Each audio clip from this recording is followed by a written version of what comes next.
Hey, it's Larry Gonzales with your housing market update for the week of 17 July. We're halfway through Independence Day month and it's getting hot across the country. The housing market, you know what? It just depends on where you're at. As they say, location, location, location. Let's get this party started. All right, where are we at? Well, they're steady, maybe going up a little bit. Just depends on where you're at. Inventory is flat. I'll go over that. And then rates. Rates are actually flat this week after coming down off of the peaks from last week. We'll get into that here in a second. All right, home builders. Dude, home builders are pumped up right now. And you want to know why? It's because they have very little competition from the existing home sales market. We'll get into some of those numbers. Again, rates didn't change that much this week, and we'll show you that as well. Construction. So this is a construction report, residential construction report for the month of June. And after 4 months of increases and positive movement in the residential construction market, the month of June was a down month. And it could be any numerous reasons. Mortgage rates going up. That is definitely a reason. Probably some bad weather too. We've had a lot of bad weather, so some of those numbers may be down. But overall, home builders are pretty excited. So again, past is completions. Not a lot of completions. We're well below demand. Present, starts were down 8%.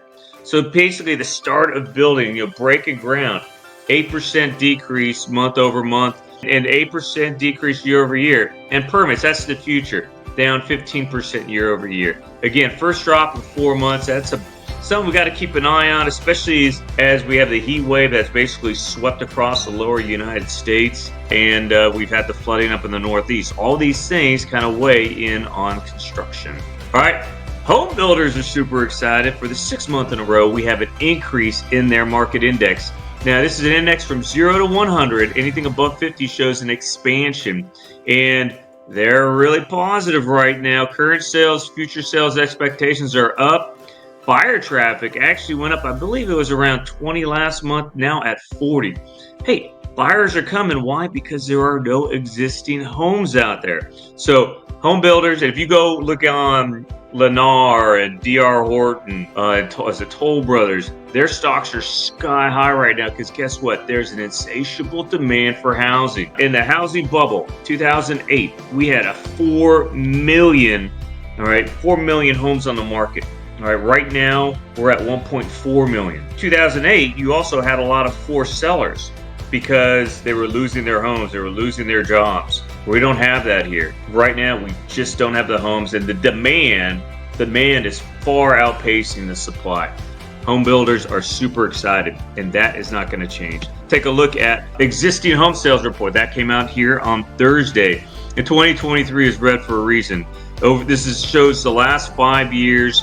It also shows, the black shows the max in the bubble when in the housing market bubble back in 2008 or 2006, 2007 timeframe. And we are well below those levels for existing inventory.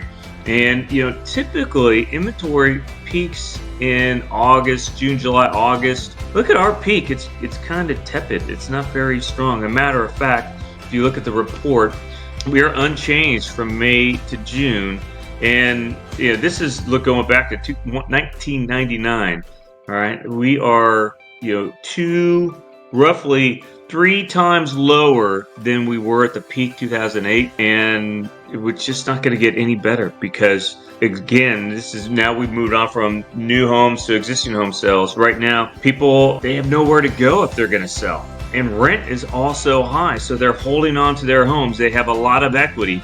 And a lot of people, when they leave, if they move, they're just going to rent their home out because they can, because their rates are so low. Remember, fully over 90% of all mortgages are below 5%. So existing homes sales, this is going to be something that's not going to change overnight. The only way existing home sales will go up is if people put their homes on the market.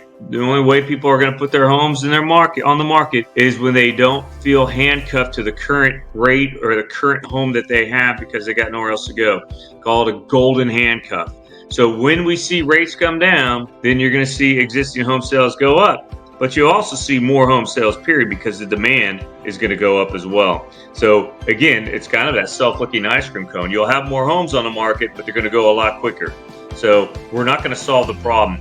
New homes being built will help solve the problem, but there's just not enough time, not enough money, not enough people to make that happen.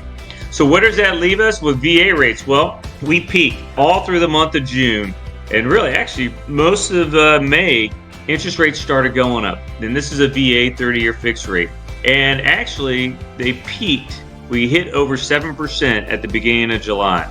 We're about a half a point lower right now than we were in July 5th, and down around 6.5%. That's about the average. And not a lot of movement this week in rates, really. Just not a lot, because there wasn't a lot of economic news. Existing home sales doesn't move the needle. New home sales doesn't move the needle. What moves the needle is jobs. We do have I don't have a graph to show, but jobs. We had a decrease in number of people applying for unemployment. That's not good for interest rates, but really, we're going to have to, at some point, basically decouple the jobs and inflation. Because remember, before COVID, inflation was at or below 2%, and our jobless rate or our unemployment was at all-time lows. We're still there. There are still 9 million jobs available on the market. We have 1.7 million or so people who are receiving continuing claims or continued unemployment benefits. Hey, if they want a job, they can get it, and that's not going to change. And one last thing on rates and inflation and recession. California is technically in a recession. Their unemployment rate is at 4.5%, and 100% of the time, this works all the time. It's 100% of the time when California goes in recession, everyone else goes into recession in the nation. So I'm sure people don't want to hear that, but it happens. But right now, really, the rest of the country, unemployment is it's not really an issue yet, because a lot of the tech jobs and that's where a lot of the job losses are, white collar. They're in California. The rest of the country isn't necessarily seeing that right now.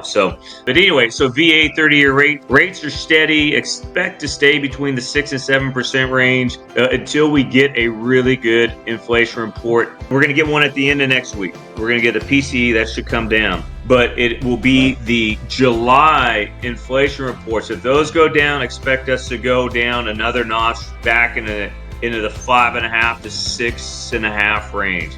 So that's my prognosis. We'll see what happens. All right, so what does this mean for buyers? Hey, prices aren't going to stay this low. They're going to go up. All right, the elevator is going up. Right now, we're just kind of settling on this level, but they're going to go up. Affordability, it's not going to get better until rates go down. When rates go down, guess what? Buyers will come back and home prices will go up. The key is you get that house now, take the rate you got, and then refinance later. It's a pay me now or pay me later scenario.